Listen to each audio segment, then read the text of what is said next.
सगळ्यांनी एकत्र येऊन काम करायचं आहे.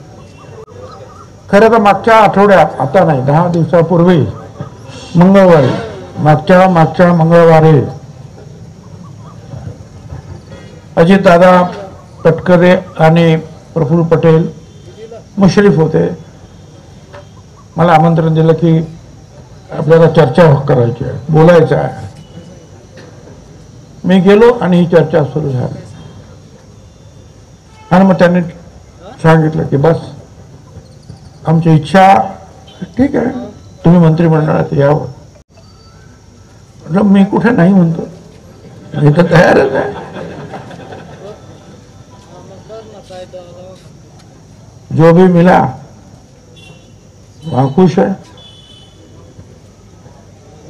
यहाँ मिला वो भी खुश, वहां मिला वो भी खुश, बोला.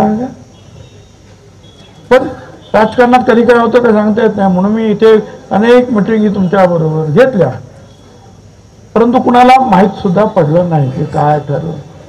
आता माझ्याबरोबर राहणारे पैठणकर पासून तर संतोष, त्यांना सुद्धा माहिती नाही काय आहे, कल्पना. फक्त समीर आणि पंकज दोघांना सांगितलं असं असं होतं.